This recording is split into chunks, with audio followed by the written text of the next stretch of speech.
Begini kadang-kadang delay pikirannya. Iya, agak terlambat. Saya senang kalau ceramah di daerah Mari gitu ya. Cuma saya agak bingung gitu karena takutnya umatnya umat ngeronda ya. Iya, saya kadang-kadang. Iya. Kayak mama saya dulu kalau kebaktian ngeronda gitu. Oh, pas Imlek sembako banyak. Iya, bagi-bagi gitu. Jangan kesinggung Ibu Pak. Saya kalau ditanya sama Ibu Neota gitu ya, nanti ceramahnya temanya apa? Aduh, saya udah bilang kalau ceramah tergantung Wijin masuknya apa. Iya. Kalau ditanya ntar kita udah bikin tema bagus-bagus, tiba-tiba kagak cocok. Ya, kita mau ngomong, kalau kata orang benteng mau nyomang aja. Semuanya bengong. Iya. Nah, saya mah kadang-kadang lihat nih, oh tadi lagi nyanyi tentang dana, ya kan? Sekarang mah lagi musim dana paramita, apa dana katina? Iya, dana katina ke Bante, ya kan? Wow, musim. Itu ya kalau di Tangerang ya, namanya katina, itu kayak orang kondangan di benteng.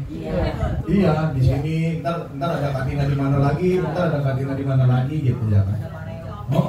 Apalagi kalau pengurusnya datang di Wihara A, ntar keutangan katanya. Betul ya? Di benteng memang gitu.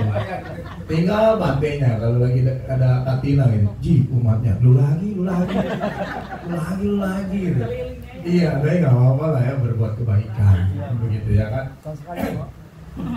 Kemarin baru di Budi, rame dah. Di sini udah katina? 12. Oh ada? Bagus lah ya. Aduh iya masa iya gak ada. Memang kadang-kadang ibu bapak dan saudara kalau kita berbicara dana katina memang ada namanya pakem bahwa kalau yang namanya dana katina itu pasti berkahnya besar karena berdana kepada biku sangga, ya kan begitu, ya kan. Cuma kalau di dalam agama Buddha hakikat sesungguhnya daripada berdana adalah bukan hanya sekedar memberi, tetapi hakikat daripada berdana adalah melepas. Kalau memberi pasti berharap kembali. Walaupun kita bilang apa? Ih, gue udah ngasih, gue mau udah ikhlas gitu. Tapi mentar sembahyang di rumah, Mongco, Tuhan, Buddha, semoga saya dapat rezeki. Kan kemarin udah berdana gitu. Tetap aja ngarep berkahnya gitu ya kan. Padahal di dalam ajaran Buddha, berdana itu bukan hanya sekedar memberi, tetapi melepas. Beda, kalau memberi kadang-kadang kita berharap kembali, walaupun melalui doa. Kalau melepas, udah, kayak orang berak, udah, cerot aja udah. Iya, masa yang udah kita lepas kita betot lagi buat ditarik, kan nggak mungkin. Artinya apa? Bahwa kalau kita berdana itu kita melepas. Kalau sudah dilepas sudah. Karena Sang Buddha mengatakan kalau kita berdana itu yang paling penting syaratnya 3. Sebelum berdana kita happy, saat berdana kita happy, udah ada juga happy. Itu baru dana yang benar. Iya kan? Udah jangan dipikirin masalah berkah mau masalah pahala, ntar dia dapat. Nggak usah diminta, nggak usah diarep. Semakin diarep semakin menderita. Ini mah gua udah ngasih dana kemana-mana. Kenapa gua begini aja? Kaya kagak, katanya begitu ya kan? Atau kan kita juga sebagai orang manusia biasa gitu. Atau kan kagak tahu ya itu dana itu berbuahnya kapan. Kalau kita tahu berbuahnya kapan, ya kan? Atau enak kita, iya kan? Kecuali kita nabung di bank, iya kan kita nabung sekian, nanti kita bisa ambil sekian. Kan kalau yang namanya dana, karmanya kan gak ketahuan kapan selesainya, kapan hasilnya, kan kita kagak tahu. Karena kita kagak tahu, ya udah jangan dipikirin. Kalau ntar dipikirin, begitu kita lagi jatuh, begitu kita lagi susah, kita ngingetin, ya kemarin gua dana, katina di mana-mana celok gua ikut dana, katina di mana gua celok ikut berdana. Sekarang mah gua tetap aja susah. Nanti urusannya apa kalau udah begitu, ya kan? Menderita, nyesel, sedih. Udah sih kalau dana mah yang penting sebelumnya happy. Pas dana happy, udahannya udah happy. Udah bilang piyehi wipayogo duko. Berpisah dengan yang dicinta itu adalah penderitaan. Sebenarnya kalau kita berdana itu sebenarnya kita berlatih melepaskan. Melepaskan apa? Kemelekatan.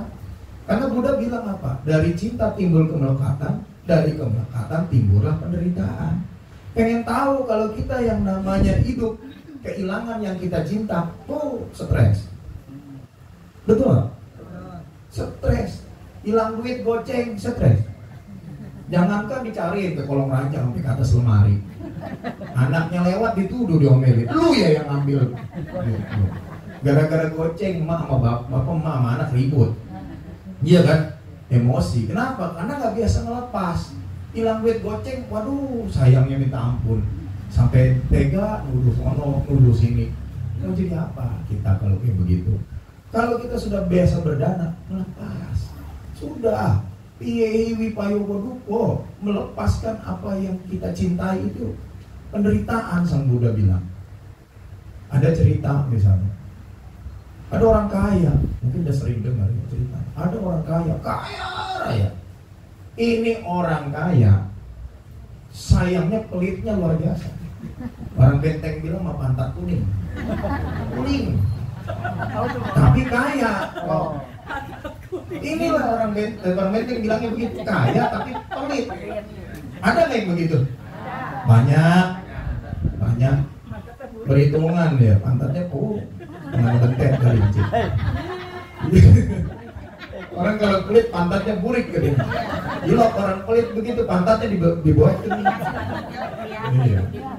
Sekarang bisa bayangin, ini orang kaya raya tapi pelit luar biasa.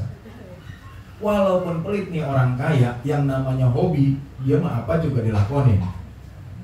Namanya orang kaya, walaupun hobi, kalau perlu gak dibeli, apa dia pala orang gak kalau misalnya miskin dibeli. Kalau dia senang, hobi. Nah si orang kaya yang pelit ini ada satu hobi, hobinya apa? Hobinya beli barang-barang antik. Wih, barang antik makan mahal. Betul Pak? Nah ini barang antik dia beli. Suatu ketika dia beli barang antik, bentuknya itu adalah Gucci. Woi, zaman dinasti Tang abad ke-7 Masehi. Mahalnya luar biasa, 2 miliar. Mahal Gucci. Kayak pot lah kalau kita bilang pot kembang. Dia beli itu. Biarpun mahal dibeli, mau beli juga. Nah pada saat dia beli, ibu bapak dibawalah ke rumah. Sampai di rumah, dipajang di meja tamu. Anaknya ngelewat, bilang baik lu 2 miliar. Babunya ngebersihin, baik 2 miliar. Nggak dibersihin, ngomel. Lu nggak dibersih-bersihin 2 miliar nih. Wah, ini pelit mulutnya, buset. Suatu hari, suatu ketika, orang kaya ini memegang sebuah benda dilempar-lempar. Pada saat dilempar-lempar, itu benda tiba-tiba tanpa sengaja dia masuk ke dalam guci. Spontan, tangannya masuk ke dalam guci itu, dikodok-kodok. Begitu dikodok-kodok nggak bisa keluar. Ini nyangkut, tempel itu si Atung kecepit Cidor itu. Ipan. Bagaimana ini? 2 miliar dong. Orang pelit begitu 2 miliar dipecahin. Kalau kata dia mulut sekata-kata lu 2 miliar ini. Gak tahu apa diapain. Tangan dibuntung, aduh Ci. Iya ngebelain kunci sama tangan. 2 miliar. Ya makanya gimana coba? Coba gimana? Coba itu. Dipecahin 2 miliar. Tangan dibuntungin, ilok masa gara-gara kunci tangan cacat. Buntung, amit-amit 7 turunan 8 tanjakan 15 tikungan. Kok sampai begitu kejadian? Siram sama minyak. Siram pakai minyak ceritanya, jangankan pakai minyak, Ci, ke Pandeglang, ke Maerot nggak bisa. Nggak bisa. Diteng-teng. Atau bagaimana kalau kondangan kok? Apa neng-teng. Atau nyonya aja begini. Berat, udah berat. Coba tuh, kalau pelit mah begitu. Sang Buddha tadi bilang apa? Piyehi payogoduko, berpisah dengan yang dicinta adalah penderitaan. Loh, kalau dipecahin kan menderita. Orang dia sayang banget sama tuh Gucci, 2 miliar. Babunya ngebersihin salah, nggak dibersihin salah. Coba, diteng-teng apa nggak menderita? Malu Ci, bapak kebagusan amat gitu. Apa nggak mau malu? Kondangan neng-teng Gucci 2 miliar nih, atau mendingan cincin Kalau cincin bebatu bagus permata. Lah, ini mah Gucci, coba ditenteng. Iya. 2 miliar. Coba 2 miliar salaman sama orang atau bukannya bangga malu. Itulah makanya saya bilang apa? Piyehi wipayogoduko, berpisah dengan yang dicintai itu pasti menderita. Kehilangan Gucci 2 miliar menderita. Kehilangan tangan apalagi, ditenteng-tenteng melekat terus apalagi. Itu makanya kalau nggak pernah suka berdana. Kalau orang suka berdana, apapun yang terjadi, kalau suatu ketika dia mendapatkan situasi yang seperti itu sulitnya, maka dia akan merasa, cair. Dia pasti akan bijak. Mana yang lebih menguntungkan? Tangan apa Gucci? Kalau orang yang suka dana, bijaksana dia. Atau udah begini mati daripada gua malu ya. Ilok tangan gua untungin juga 2 miliar. Maerot gak bisa, pandai gelang kutuk dukun pada tulang gak bisa. Apa yang harus dilakukan? Cair lah, sudah. Paling babunya stres, buset 2 miliar. Yang stres babunya. Nah, itulah fungsinya kita berdana. Jadi kalau berdana itu bukan hanya sekedar mengharapkan sesuatu. Kalau kita berdana mengharapkan sesuatu, menderita juga. Kan begitu. Makanya kalau kita berdana, yang penting kita itu happy. Hati-hati ibu bapak dan saudara. Jadi kadang-kadang orang berdana juga serakah. Kenapa saya bilang serakah? Karena dia mengalap berkah. Iya kan? Tanpa kita sadari batin kita jadinya nggak bersih-bersih amat. Ya kan? Dana-dana saja. Nggak usah berpikir macam-macam. Syukur-syukur berdana karena orang yang kita danakan itu memang memiliki kebutuhan. Ya kan? Sangga butuh nggak? Butuh. Kenapa? Sangga mah nggak kerja, bukan berarti pengangguran. Kan begitu. Itu memang sudah fungsinya. Sang Buddha sudah bilang ladang menanam jasa kebajikan adalah sangga. Pada saat kita katina itu bukan melihat satu biku individu, tetapi yang kita lihat adalah sangga. Berdana kepada sangga di bulan katina berkahnya sangat luar biasa. Walaupun kita nggak harapin, tapi jangan coba kita itu berdana hanya karena gara-gara katina. Nggak bisa begitu. Kapanpun kalau kita mau berdana mah berdana aja. Nggak usah ada mikir-mikir apa-apa. Cuma memang ada doktrin dalam agama Buddha dikatakan pada saat kita berdana di bulan katina itu adalah berkah yang sangat luar biasa. Nggak usah dipikirin lah. Kayak gitu-gitu mah. Ada duit Bante besok mau datang nggak di bulan katina juga dana aja. Ya kan? Ilok menungguin katina, nanti aja katina berkahnya banyak sekarang biarin. Atau Bante kelaparan. Ada pakai juga ya. Iya kan? Nungguin katina, katanya si Ajong katanya kalau katina mah berkahnya banyak di bulan katina. Atau masa orang nunggu katina baru berdana? Bilang enggak juga, ya kan? Berdana mah kapan aja. Ibu bapak juga harus tahu. Sekarang saya tanya, baik berdana adalah berbuat baik atau tidak? Belum tentu. Belum tentu. Kita harus tahu dulu yang namanya baik itu apa. Baik itu adalah segala sesuatu yang kita lakukan itu bermanfaat buat kita dan juga yang lain. Paham gak? Baik itu kalau kita happy, dia happy. Baik itu kalau kita senang, dia senang. Baik itu kalau nggak rugiin kita dan nggak rugiin orang pihak lain juga itu ada baik. Nggak boleh dibelah, nggak boleh dipecah. Ngerti nggak boleh dipecah? Wah, baik itu adalah gue bermanfaat, lu enggak. Baik itu lu gue happy, lu enggak. Atau sebaliknya, berbuat baik itu lu happy, gue enggak. Itu juga enggak baik. Betul gak? Jadi baik itu adalah dua-duanya happy, dua-duanya positif. Itu baik. Lah, sekarang kalau kita berdana, ya, pergi ke wihara, punya duit semangga-mangganya, tapi dia wihara, mana duitnya ceban, kagak ada kembaliannya. Tahu ceban? Bener-bener ceban itu, selembar aja tuh ceban gitu. Pergilah dia ke wihara naik motor ceritanya. Pada saat dia naik motor, beng masuk, pas katina disodorin amplop putih. Wah, pas datang katina, bah, disodorin amplop putih. Udah tahu dong artinya apa? Modal nih gitu. Bawa duit ceban semangga-mangga. Naik motor ulah. Gua dana, duit ceban. Enggak dana, malu. Ya, mana Katina rame lagi ngantri. Ya kan? Serba salah ya nggak? Bingkisan lah. Akhirnya dia mau nggak mau kan dia dana. Udah gitu pakai dompet tentara yang dibuka sresek gitu. Nah tuh umat pada nengok. Udah nengok, wah. Begitu dibuka, ceban. Kagak ada kembali. Nggak mungkin kan? Bagi gocengan gua kembali. Kan nggak mungkin. Malu dia. Betul nggak? Udahlah dia duduklah di tengah-tengah. Bimbang hati, ragu hati. Dana, jangan dana. Karena gengsi, ya nggak. Apalagi udah buka pakai dompet tentara berbunyi, ramai tidak nengok semua gitu. Cabutlah ke duit ceban. Masukin lah itu ke dalam amplop. Begitu, wih, mulai purna sudah duit di dompet saya. Saatnya kita berdana gitu ya kan. Waduh gitu. Hati rasanya berat gitu. Betul nggak? Mau nggak mau udah ngesot ya suster ngesot gitu ya. Dana lu ya, dana lah lu. Begitu. Begitu udah berdana nih.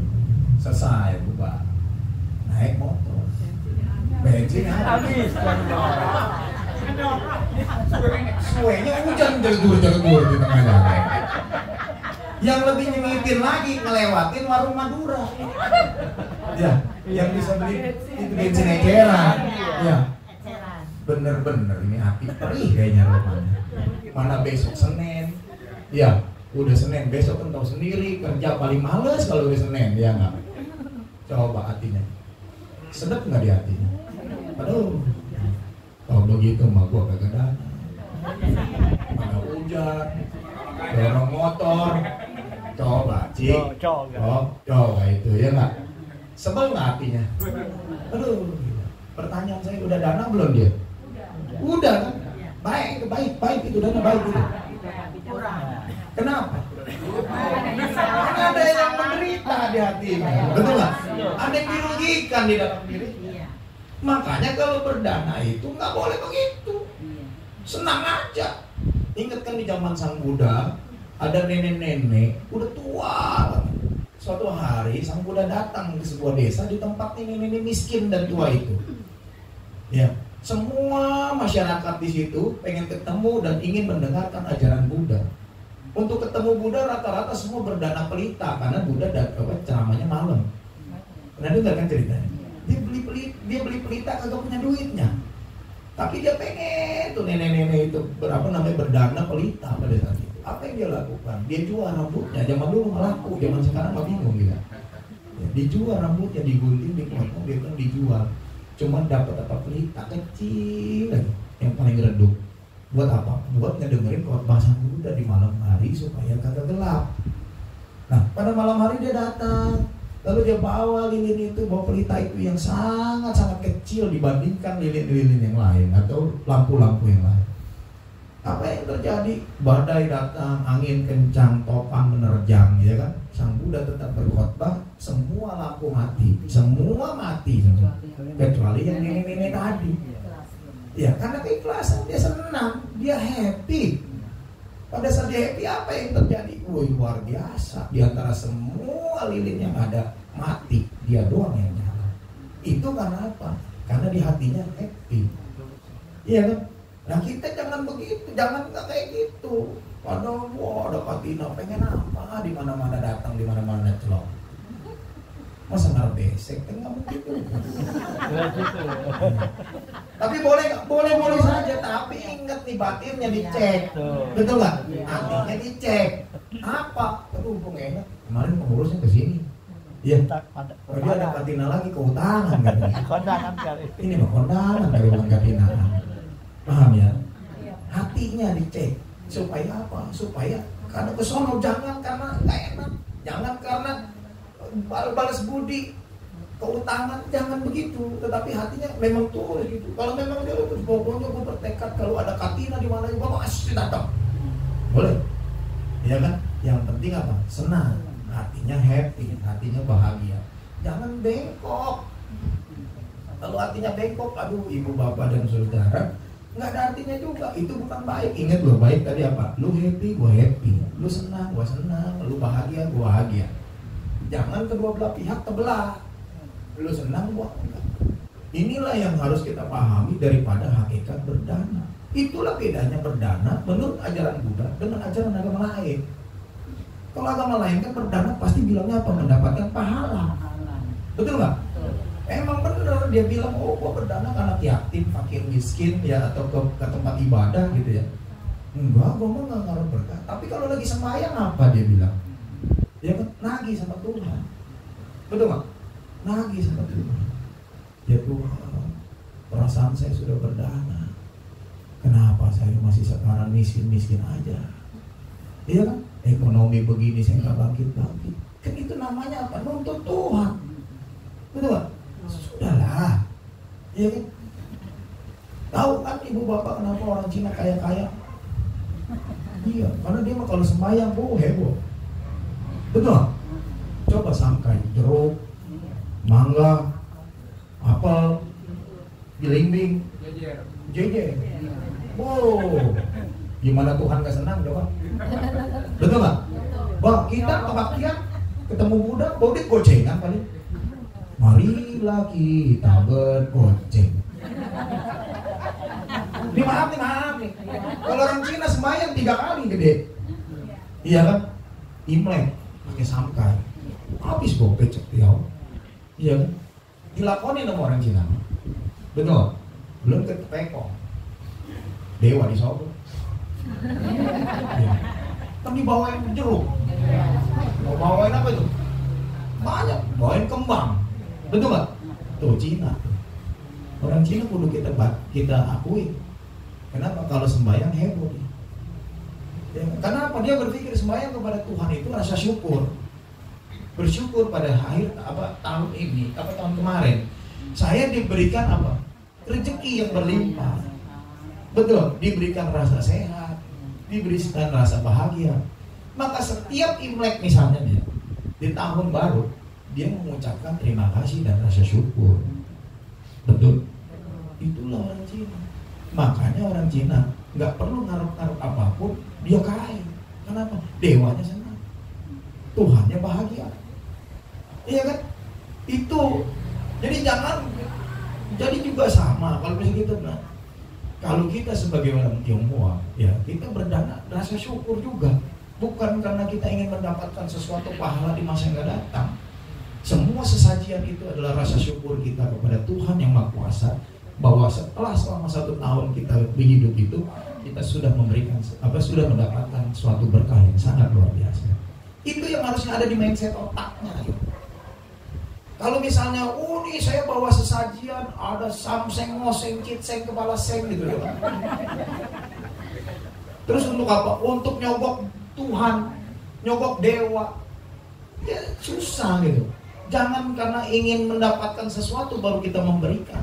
Tapi kita memberikan karena kita sudah mendapatkan sesuatu, bawa berkah yang sudah dijalani selama 1 tahun. Kan begitu. Selain daripada itu, orang Cina, orang Tionghoa yang kita ini sadar atau tidak, selain kita rasa syukur kepada Tuhan, kita juga selalu diajarkan rasa syukur kepada leluhur kita. Ya toh? Setiap tahun itu pasti ada 3 sembahyang gede. Imlek, Citwe, Cengbeng dulu baru Citwe. Cengbeng, sembahyang gede. Artinya apa? Rasa syukur sama leluhur, emak, kongco, tuaku, tuape yang udah mati nih ya. Kita pasang sesajian ini rasa syukur kita bahwa kita sudah didapatkan berkah. Mungkin ini leluhur yang jurungin kita. Kan begitu. Selesainya kan tuh yang namanya samseng, ngoseng, segala jenisnya kan kita juga yang membuat. Gila masa samseng dibuang gitu. Sombong amat. Sambal godok dibuang. Bekas meja aku katanya. Gak boleh gitu ya. Apalagi dibilang, oh ini bekas meja aku, bekas setan ya. Jangan ngomongnya setan, ngomongnya selin. Ya, ngomongnya selin bilang setan. Gila pasti dibuang kan gak mungkin. Ujung-ujungnya apa? Kan kita juga yang makan. Yang berkah siapa? Anak cucu. Bisa makan bareng, iya nggak? Makannya babi hong, babi cin, ya tau? Bandeng, ya. Itu kan bagus ibu-ibu, bapak-bapak dan saudara. Berarti kita mensyukuri apa? Mensyukuri hidup kita. Artinya apa? Dengan kita memberikan penghormatan, dengan kita berbakti kepada leluhur kita, dengan memberikan sesajian-sesajian itu tujuannya adalah untuk bakti dan berkah kita. Kan begitu sebenarnya. Udahlah, kadang-kadang nih ya, makanya nih pagi ya, jadi orang Cina benteng gitu ya. Kenapa tradisi budayanya semakin lama semakin hilang? Karena salah kaprah. Orang-orang tuanya itu kan sekolah pun bambu. Asal ditanya nih sembahyang buat apa? Engkong lu dulu doyan babi. Betul gak? Dia pikir itu meja abu itu kayak miara binatang. Betul gak? Dikasih empan. Betul gak? Padahal kan kita gak tahu ceritanya dia kemana. Udahlah, yang ada di otak kita adalah rasa bakti, rasa syukur, berterima kasih kepada leluhur kita. Kita jangan bilang apa? Dulu emak lu lagi hidup doyan sengleng, doyan ayam keluar. Ya maksudnya baik mungkin ya, mengingat saja. Iya, mengingat boleh gitu. Tapi jangan, mak, nih makan. Mak, nih babicin, makan. Kan begitu, yang diajarin tokong kan begitu. Betul gak? Nih, apa namanya, babi sayuran, makan. Mak nih, anak cucu ngumpul ngasih makan. Bagi saya itu sesuatu yang agak gimana ya, tapi gak apa-apa lah, saya juga gak menentang itu. Silakan saja, tetapi mindsetnya harus dirubah. Bukannya kita suruh makan itu, karena memang gak ada sejarahnya. Yang namanya sengle, besoknya kepalanya somplang gitu. Yang namanya bandeng, kepalanya hilang gitu. Katanya apa, engkongnya makan gitu. Enggak gitu, emang ada yang kayak begitu. Paling kayak kucing, goreng kita. Betul gak? Coba tolong mindsetnya, jangan berpikir bahwa mindsetnya itu dimakan sama leluhur kita. Itu kan kenapa begitu? Ibu bapak dan saudara, kenapa kita orang Cina benteng kalau sembahyang ya selalu nyebutnya begitu? Mak, nih makan. Kong, nih makan. Enggak. Disebutin semua. Ajarannya begitu. Ajarannya begitu. Kalau ditanya ajaran dari mana? Udah dari sononya. Betul gak? Udah tradisi. Lama-lama anak cucunya males jalaninnya. Kenapa dia bilang, lah ilmu udah makin tinggi, teknologi udah semakin maju. Ilok. Iya, engkongnya datang begitu, babaran sama mamanya. Kan kita gak berpikir gitu. Tapi kalau dia berpikir gitu silakan saja. Tetapi tolong kita yang masih hidup itu jangan berpikir itu. Itu bentuk bakti pada orang tua kita sebagai bentuk tradisi. Karena ibu bapak dan saudara, persembahyangan orang Cina benteng itu mengandung makna filosofi. Artinya apa? Itu adalah pembelajaran buat yang hidup.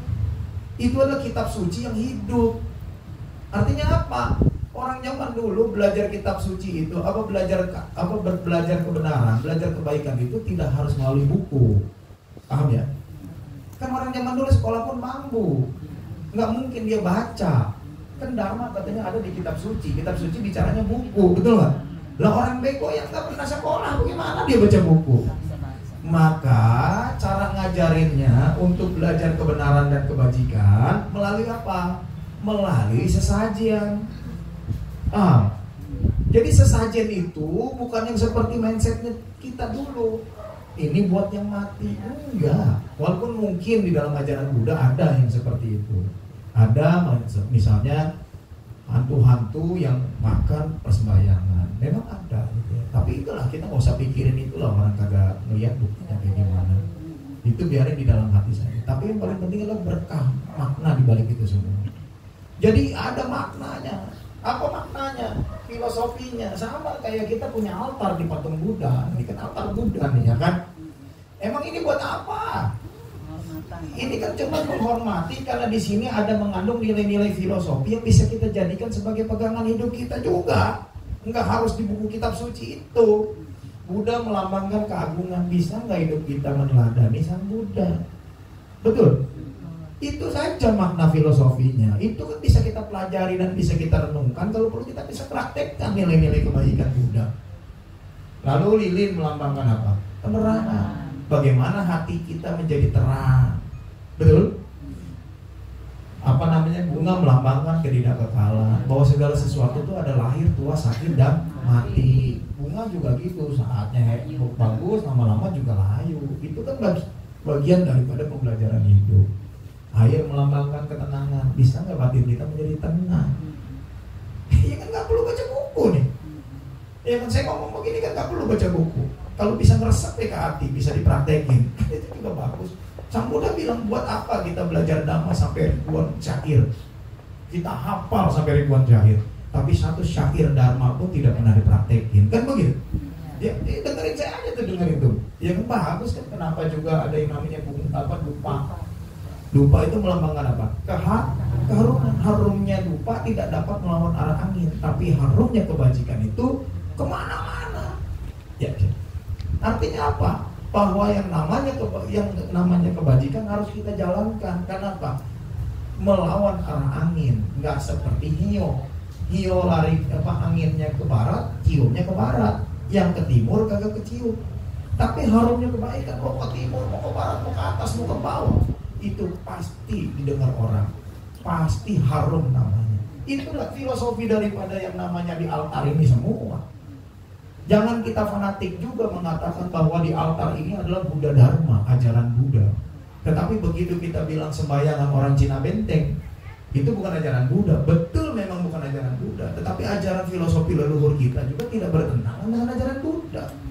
Kenapa? Pada saat kita memberikan sesajen kepada orang tua kita melalui meja abu misalnya, itu kan ilmu pembelajaran buat yang hidup. Betul? Ayam, itu kan semua nasihat tuh, Ciko. Bener kan? Sebenarnya kalau kita mau dalemin lagi itu nasihat kan. Saya udah berkali-kali ulang, nggak apa-apa, saya ulang-ulang aja lah. Kita orang benteng biar paham tuh, supaya jangan salah kaprah juga. Ayam bandeng sama babi itu kan ada artinya, betul. Kadang-kadang kan maaf nih, tokoh agama kita nih suka nggak belajar budaya. Sekalinya ada orang kematian, ceramahin tentang samseng, dia bilang pembunuhan makhluk hidup. Ya, tapi mah ayam keluar diembat, ikan bandeng tetap dicopet, betul nggak?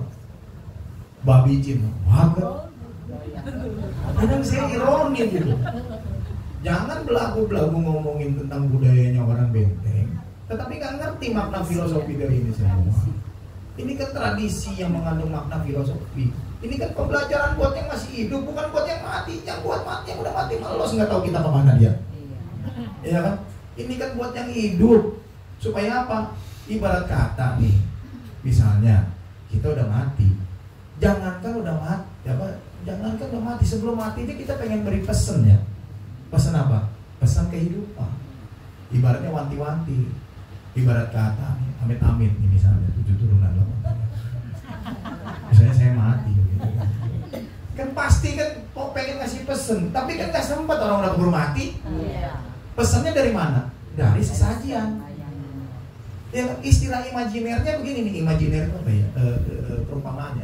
Perumpamaannya gini nih. Ini gua udah mati.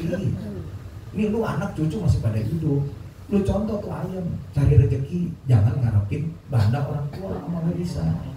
Lu gak hidup kayak ayam, bangun pagi, cari rezeki. Kan ilmu tuh. Apa bedanya sama tadi tuh?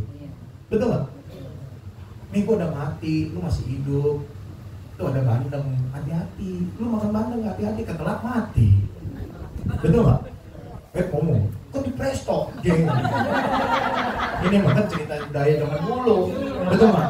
Belum ada presto. Betul gak? Hati-hati, hidup.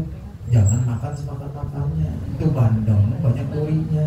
Lu makan kagak hati-hati, lu mati, ketelak. Betul? Makanya hidup lu juga mesti hati-hati. Kan keren tuh. Tuh kalau ceramah kematian begitu kan adem tuh. Betul gak? Gak usah lah, ini pembunuhan makhluk hidup. Dah, pada saat ceramah misalnya ada nyamuk lepok namanya. Itu kan kalau kata orang Islam munafik. Ini maaf nih, bukan saya merendahkan para pandita atau para biku, ya kan? Makanya saya bilang kursus panditanya belajar tentang budaya lokal. Ini kan kearifan lokal, jangan dilawan, diselaraskan. Ya kan, materinya materi yang nyambung gitu. Jangan materi yang melawan. Kalau materi yang melawan, aduh repot. urusannya. Apalagi orang Cina benteng yang nggak pernah kebaktian. Betul loh? Apa? Nyacat dia. Nih Romo setahu. Ngomel dia mau lihat. Betul nggak? Iya nggak? Besok kan Romo jangan undang lagi. Bupati juga orang Jawa, bukan orang Cina. Orang Cina mah pakai beginian. Betul nggak? Waduh, coba kalau seandainya kita begitu, itu kan nasihat, babi. Hidup mah jangan serakah. Ya kan? Jangan kayak babi. Tainya aja masih diembat. Gak boleh hidup begitu. Ini kan nasihat nih. Betul? Ini kan nasihat ibu bapak. Kan cakep nih kalau kita pahami secara baik gitu ya kan. Tapi kalau misalnya, oh ini gak boleh, ini pembunuhan makhluk hidup. Tapi ayam kuak dia makan. Ini pembunuhan makhluk hidup, babi cin tetap doyan. Udahlah, cari tema yang lain, kan begitu ya kan. Ajaran Buddha mah fleksibel. Kita juga kan nggak nganjurin, itu kan budaya leluhur. Dengan kita menjalankan kan kita juga ini, senang. Orang tua leluhur kita juga happy. Kan begitu, ya kan? Jadi nggak usah ditentang-tentang. Misalnya, wah ada rumah-rumahan, tokoh agamanya bilang, itu belum tentu jadi ibu bapak di sana rumah-rumahannya. Benar nggak dia bilang gitu ya? Iya, motor, sebenarnya nggak jadi motor. Iya, benar nggak? Tahu dari mana dia? Kata siapa dia? Emang pernah mati? Terus pernah motret gitu. Tuh ya ibu bapak, di sini saya lagi live, ya kan? Betul nggak? Benar tuh rumahnya nggak jadi tuh, lihat tuh, kan nggak juga. Paham nggak? Jangan yang merasa bahwa dirinya adalah tokoh agama yang udah mengerti segala-galanya, tapi nggak bisa juga membuktikan. Siapa tahu benar di sana ada rumah jadi, Jay. Kan nggak tahu juga. Betul nggak? Ini mah tradisi orang. Pahami secara mekanisme filosofi. Oh dulu gue belum beli rumah buat orang tua gue. Pas mati ya udahlah sebagai bentuk rasa syukur. Iya nggak? Siapa tahu beneran sana jadi rumah. Kan kita nggak tahu. Kita mah bisa ngeledek doang kan. Oh masih handphonean. Pulsanya apa enggak? Ya benar sih ya kalau logikanya mah ya. Tapi yang namanya budaya ya namanya tradisi. Iya nggak? Kan kalau misalnya bakar rumah-rumahan, misalnya ada yang meninggal beli rumah-rumahan, kan tukang rumah-rumahan hidup. Betul? Kan dia punya anak, punya keluarga. Keahliannya bikin rumah-rumahan. Gara-gara Romo tokoh-tokoh Buddhisnya bilang begitu, besok nggak pakai rumah-rumahan, kesian ya, bangkrut.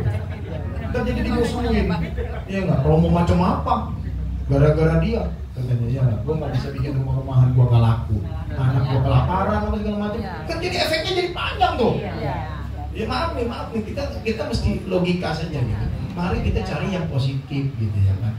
Tapi kalau ibu bapak misalnya merasa nggak mau pakai rumah-rumah dan punya keyakinan bahwa di sana nggak gitu, nggak usah ditentang juga. Ya biarkan saja, duit dia, iya kan?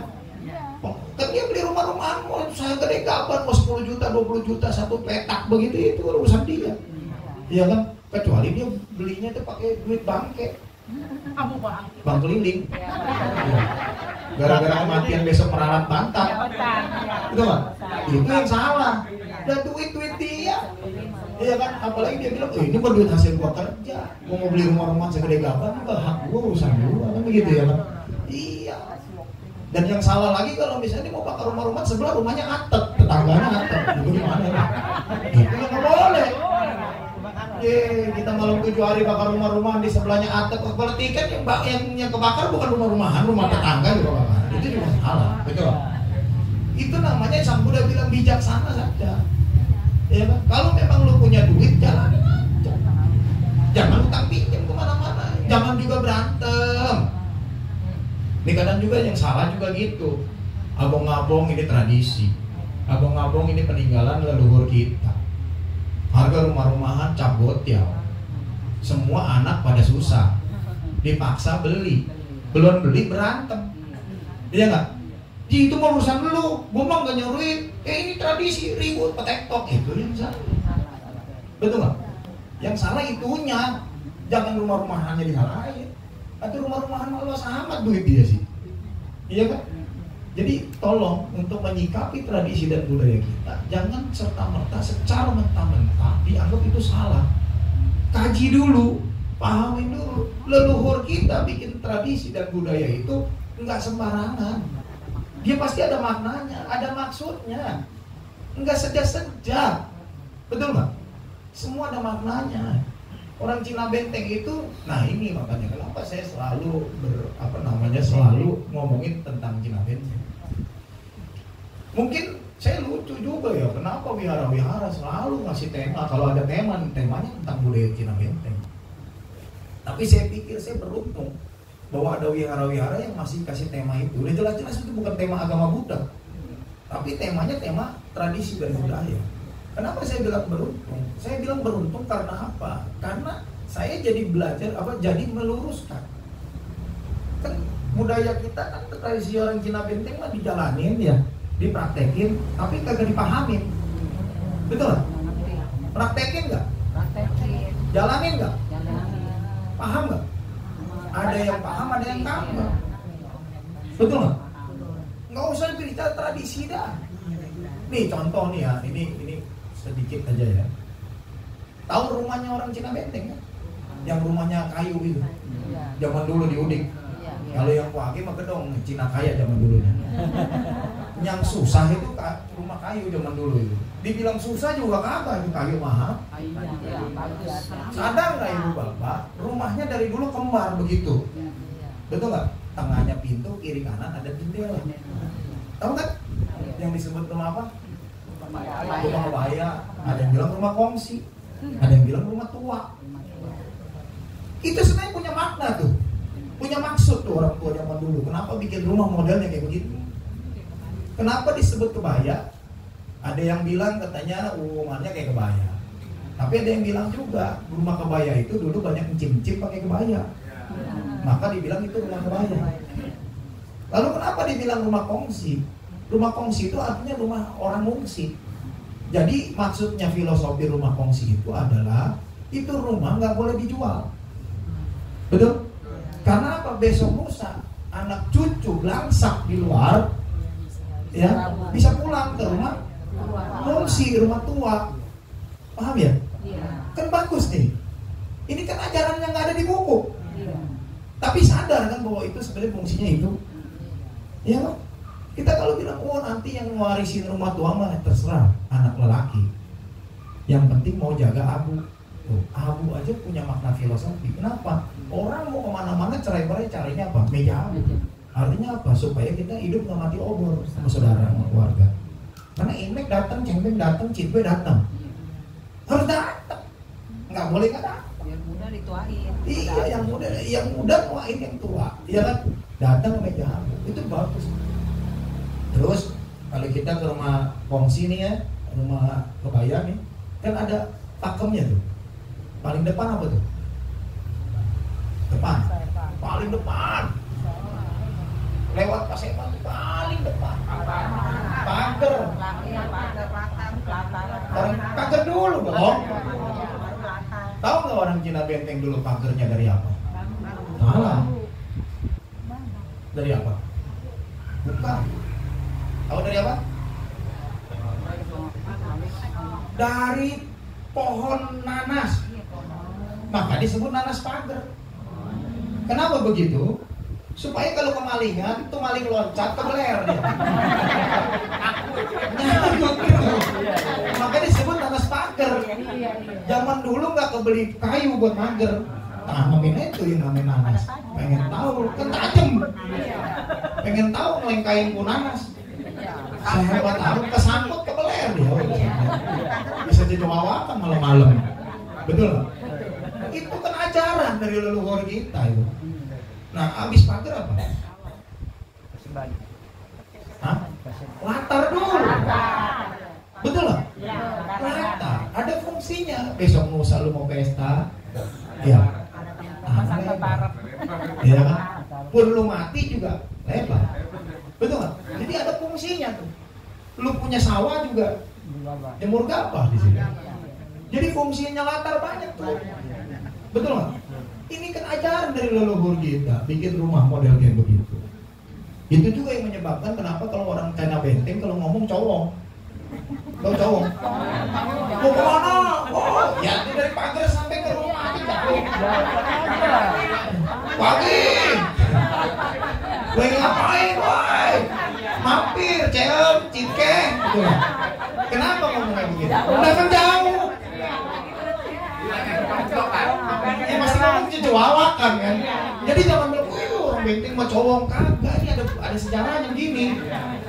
Iya, tetangga sama tetangga kenapa cucuawakan? Ya kan? Nah, habis Natal apa? Buat apa Pak Seban? Buat duduk. Pak Seban itu asal kata dari Pasebaan. Seba, Sabah. Apa? Nenamu. Pak Seban tempat buat orang nyaba. Pernah dengar kan nyaba? Masih kali kita pakai kata nyaba. Maka disebut Paseban. Tempat kita nyaba, tempat kita bertamu.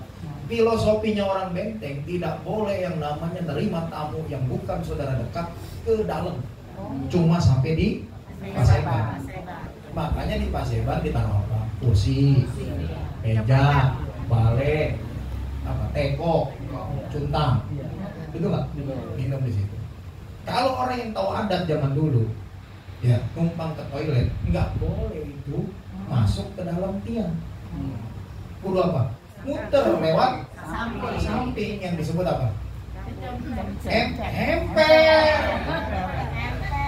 Emper, cangkeh lain. Betul nggak? Pernah ingat disebutnya emper? Buat apa tuh emper? Selain buat lewat. Emper tuh fungsinya ada beberapa. Salah satunya adalah buat naruh gabah yang udah kering, naruh kayu bakar, atau naruh peti mati. Betul. Zaman dulu mah ya orang sejit, hadiah yang paling bagus apa? Peti mati. Betul nggak? Zaman sekarang kasih peti mati. Orang sejit kasih peti mati, golok melayang. Kalau zaman dulu kagak, Ci. Oh, zaman dulu mah emang peti, makanya disebutnya peti apa? Peti siupan. Peti panjang, biar sebelah laku ya.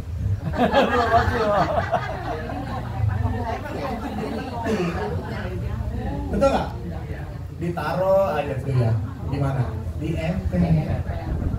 Itu biasanya kalau orang sejit dikasih peti mati umur 61 ke 71 nggak mati-mati. Sampai 101 nggak mati-mati. Tinggal yang sejit udah ke 101 di gua kapan matinya? Jadi coba deh kalau orang tua maaf nih, udah umur 100 nih, nanyain gua mau mati susah amat. Apa yang dilakukan? Makanya disebutnya siupan panjang umur. Saking panjangnya gedek sama kehidupan. Pengen mati diapain? Masa digede? Itu mah kalau ngkong kita nggak mati-mati memang punya ilmu, punya susu. Gimana supaya mati? Petinya diketok. Betul nggak? Iya, diketok 3 kali. Nggak nyampe seminggu koin. Iya, itu kan tradisinya orang zaman dulu. Mau percaya nggak? Pernah dengar nggak? Belum pernah dengar? Aduh, jarak udik diketok kan?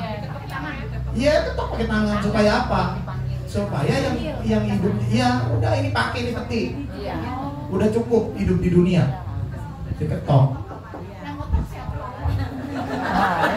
Kita ada pertanyaan lagi nih, ketoknya pakai apa? Pakai martil, martilnya besi apa kayu? Panjang ini ceritanya, panjang. Hah? Petinya yang diketok, jangan kepala bapaknya. Yang jelas petinya, masalah ini jangan saya. Tanya ke sebelah, pasti tahu dah. Iya, ada kan? Lagi promosi nih. Oh iya, nih saya harusnya sponsor ini. Jasa Raga Abadi. Iya, ngacong sama Jasa Raga Abadi. Nah, itu dia. Nah, masuk lagi ke dalam habis Paseban namanya apa? Tiang. bukan entia. Tia, kalau entia apa? Kalau Bapak entia, mertua. papa mertua. Iya kan? Kalau mama mertua, mama mertua suka ngomel-ngomel. Senior. Iya kan? Nah, tia itu artinya ruang dalam, di mana di dalam ada meja, kiri kanan disebut di belakang baru namanya cemce. Jadi cemce adalah ngaco lah. Cemce itu skylight. Kalau orang Cina benteng pasti rumah kongsi ada tempat yang di atasnya bolong. Itu bolong. Sekarang kayak kaca, zaman dulu enggak. Boston. Itu namanya cemce. Cemce itu artinya apa? Skylight. Apa itu skylight? Pertama supaya penerangan masuk di siang hari. Iya nggak? Itu feng shui. Feng shui. Feng itu angin, shui itu air. Jadi feng shui masuk ke dalam rumah supaya kita dapat berkah. Makanya angin bisa masuk, hidupnya senang, hidupnya tenang, hidupnya damai. Kenapa? Sirkulasi udaranya bagus, sirkulasi mataharinya bagus. Itu cemce. Kenapa cemce dijadikan tempat nyuci piring? Karena di cemce pasti ditaruh yang namanya tempayan. Buat apa? Buat nadangin air hujan. Kenapa dia disebut tempat nyuci piring? Orang Cina benteng hobinya mindo di malam hari. Dan kalau mindo malam hari jam 11 buka kerangkeng dikeratakan, piringnya piring kaleng. Iya. Ada kecap sama ikan asin, belokok, dia makan. Itu remeh di mana-mana pada nempel di piring kaleng. Nah, kalau jam 11 malam udahan mindo, masa iya ilok dia nyuci piring di sumur, diserogot ular zaman dulu. Mau nggak mau nyucinya di mana? Di cemce, di kopiok. Besok baru gua ke bebulak. Buat apa? Nyuci piring di sumur. Betul gak? Makanya orang zaman sekarang nyebut cemce itu tempat nyuci piring. Padahal bukan. Karena kan ada air dari tempayan tadangan dari air hujan. Orang benteng kebiasaan mindo. Betul gak? Minimal dikopiok dulu biar kagak dijilatin tikus. Iya kan? Besok gua bilasin. Itu namanya cemce. Harus paham. Nih, ini kan paham gak nih? Itu kan ajaran leluhur kita yang sebenarnya kita nggak tahu tuh, baru nggak sekarang ya. Untung kebaktian. Untung kebaktian. Coba kalau kayak. Untung nih pengundang saya. Ya. Itu saya bilang izin datang. Jadi nggak ada. Ya. Kalau begitu Romo dari Udik ya? Oh enggak juga, saya orang kota. Saya orang benteng. Iya, orang benteng. Dulu juga ini Udik. Karena Raci itu Udik. Yang namanya benteng itu di Pasar Lama. Karena ada bentengan Belanda abad ke-19 awal. Pasar Lama ya Romo benteng. Bentengan itu di belakang Robinson. Makanya kita disebut Cina benteng karena orang Cina banyak di bentengan Belanda. Itu bentengan Belanda. Cuman karena Belanda kurang orang, nyari orang Bugis, maka disebut benteng Makassar. Itu makanya orang Cina benteng itu karena orang Cina yang berada di benteng, tinggalnya di situ. Begitu mau ke sini disebutnya ke Udik. Legok, Curug, Pandongan, Kelapa Dua, Cijanter, Cirarap, Racayu, Raca Gede, Raca Kelapa, Sodong, Tejo, Udik. Udik itu artinya selatan. Nah, kalau mau ke Sewang, mau ke Maok, mau ke Kampung Melayu itu namanya ke Ulu. Orang Ulu mau Udik, kalau mau ke Tangerang disebut mau kemana? Mau ke Benteng. Karena di Benteng pusat ekonomi, ada Pasar Lama. Mau kemana lu? Mau ke Benteng. Karena di situ pusat komunitas orang Cina orang Cina zaman dulu kumpul. Paham? Nah, dikit lagi ya. Selain daripada rumah kongsi itu adalah untuk dimana kita itu berkumpul sekeluarga supaya kita nggak mati obor. Orang Cina benteng itu punya tradisi ngawinin kan. Kalau ngawinin kan kenapa dia pakai rumah kongsi, rumahnya ngablak. Ngapain pakai rumah kawin? Betul. Makanya rumah kawin bentuknya rumah kongsi kan. Di Biangkok, kena, Iok, iya kan, angkok, semua modelnya begitu kan. Iya. Ibu bapak harus tahu nih. Nah ini nggak ada anak muda sih. Iya sendiri. Jadi begini Bim, kalau lu mau nyari jodoh, itu di kawinan orang Cina Benteng. Karena orang Cina Benteng tuh kalau kawin tuh 3 hari 3 malam, betul nggak? Yang hari pertama disebutnya malam. Ayo, kalau merasa orang Benteng ini susah sih kalau kawin di happy lagi.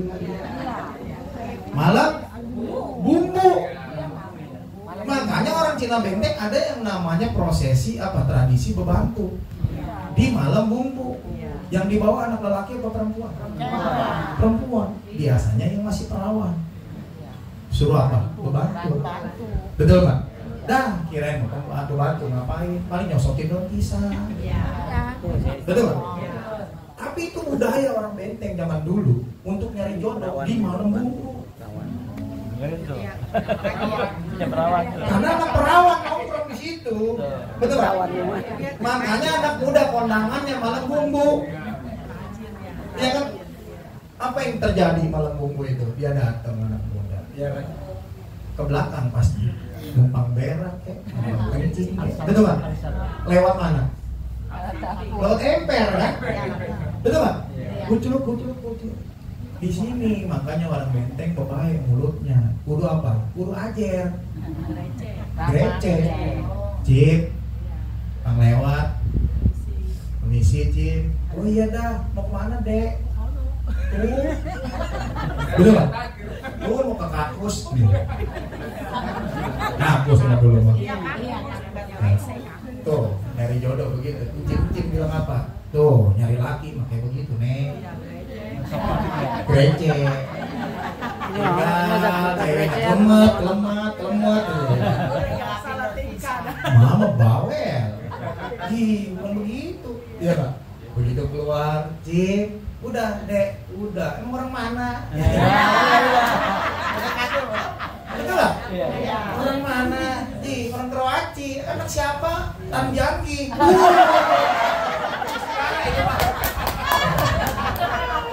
Kebencing itu mah kewenya banyak. Boleh lah. Tapi boleh gitu. Tinggal ceweknya lemah. Benar? Di malam bumbu. Makanya mulutnya mesti ajer tuh kalau nyari jodoh. Pengen tahu kita lewat samping, lewat emper masuk ke WC ngelewatin cimcing sama anaknya lagi pada bebantu. Srok, lawur begitu kayak kedapong anyut. Betul nggak? Dia bilang apa? Anak siapa? Anak pagi. Wah!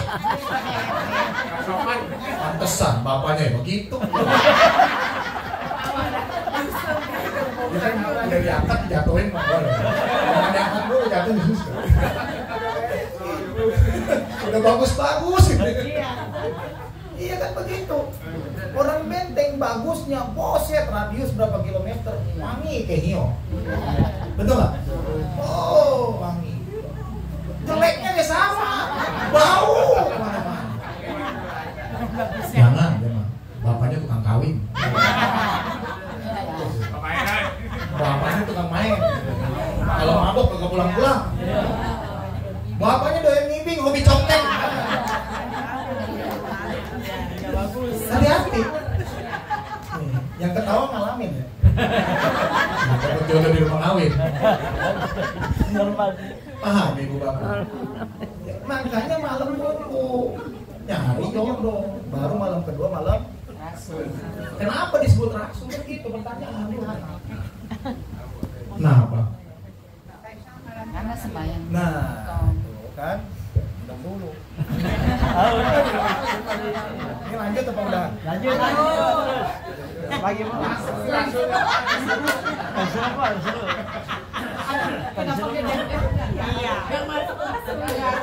Rombongan mau udah kering nggak sih?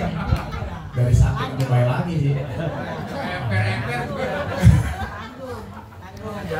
Oh, udah mah itu cara mabuk ini capek nggak sih? Besok baik. Tapi kalau Romo yang cerita kayak emper jarang gitu. Makanya. Terima kasih Bang punya apa atau undang saya. Hiburan ilmu nih. Jangan sekedar hiburan. Emang setua ini udah pada tahu apa? Ya. rajin-rajin karena Buddha. Ingat masa pacaran dulu. Hah? Pas pacaran dulu kita kecemceh. Iya. Dia mah ngehayal masa lalu. Aduh, oh. Ingat masa lalu ya? Ya mending dua ringan pun cemcehnya. Oh, orang Jawa ringan. Istrinya. Ini istrinya, wah tetangganya Tenho ya.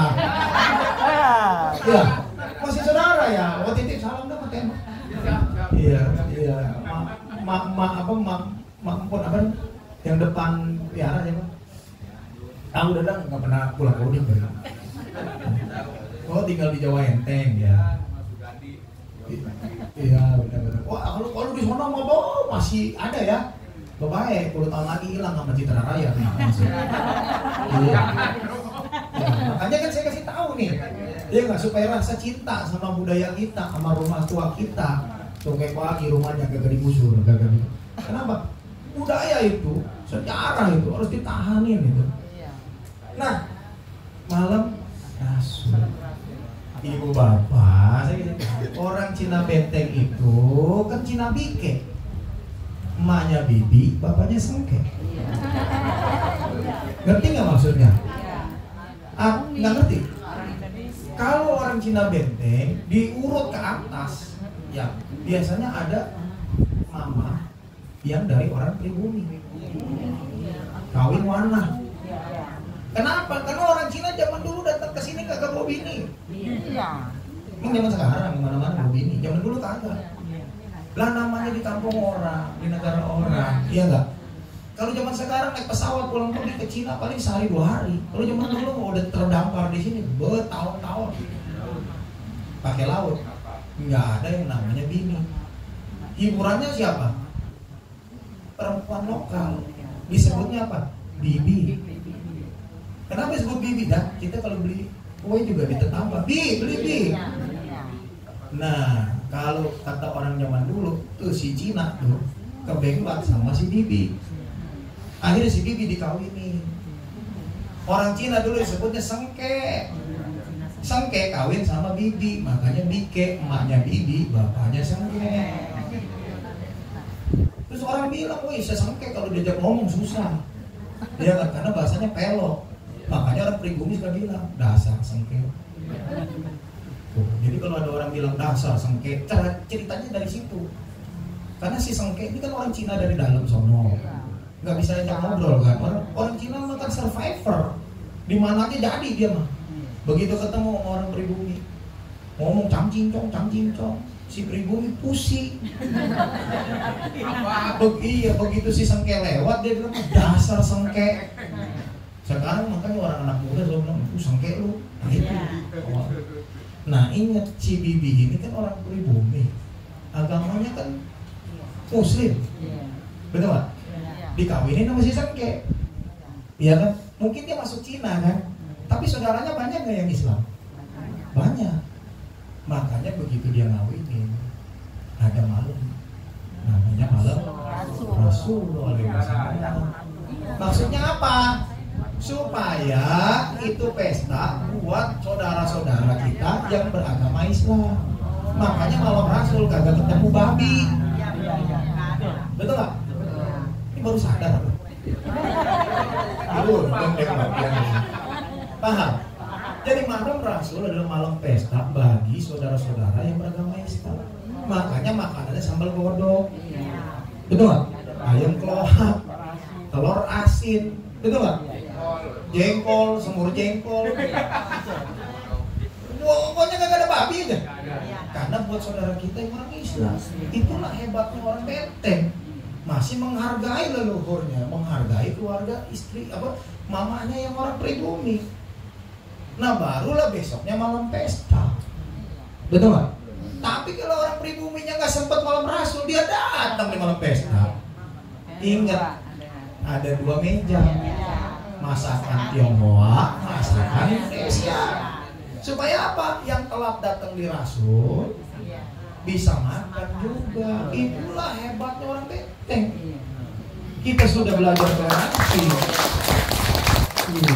Jarang-jarang sama ditopokin ini. Baru sadar kali ya? Barunya berapa ribu kali kondangan baru sadar. Makanya hati-hati dengan orang Cina Benteng. Kita sudah belajar dari dulu. Itu disebut dengan malam rasul. Contoh kita bikin bacang. Pertanyaan saya nih, nggak usah pusing-pusing. Saya tanya, kalau bikin bacang babi sama ayam, mana yang duluan? Ayam dulu. Yang benar tuh ayam dulu. Supaya apa? Supaya nggak ada bau babi. Karena apa? Karena kita bacang ngebagi sama saudara kita, tetangga kita yang beragama Islam, kan begitu? Ini mah haram. Paham sampai di sini? Justru kalau babi kata orang Cina, engkong kita dulu belum Cina nggak tahu peduk. Tapi ditanya kenapa harus ayam dulu, nggak paham kan? Itu dia. Karena kita menghargai. Karena kalau orang Islam tahu kita dikasih babi, bikinnya babi apa dikasih bacang, bikinnya babi dulu, nggak mau. Karena dia saudara kita. Makanya kita bikin ayam dulu, begitu udah bersih, barulah bikin. Kalaupun masih ada minyak ayam, nggak apa-apa daripada minyak babi. Itu paham, harus dipahami ibu bapak dan saudara-saudara, bahwa kita sebagai orang Cina Benteng sudah diajarkan rasa menghormati kepada orang yang berbeda keyakinan. Ya, nggak usah belajar di agama, budaya kita sudah mengajarkan itu. Ya, udah kali capek ya. Masalah apa? Kan ada cokek kalau di Sewang. Aku ini masih membahas juga. Kita diseksa ini. Nanti dia undang lagi ya. Yang tahu cokek ya? Nanti dah, jangankan cokek, orang mati kita omongin nanti. Iya. Kawin lagi Romo katanya. Kemarin kita lepas dari pesta, ya, sama kematian. Ya, kan nanti kita bahas kenapa orang Cina Benteng kalau meninggal pada main sekolah. Iya kan? 3 hari kenapa harus main tupok? Iya kan? Itu juga harus kita lurusin, ya kan? Bagi kita mungkin itu salah, tapi sadari dulu, belajar budaya kita, belajar sejarah kita, tidak serta merta salah. Nanti lain waktu dan kesempatan kita ya, terima kasih. Mohon maaf kalau ada yang salah. Selamat malam.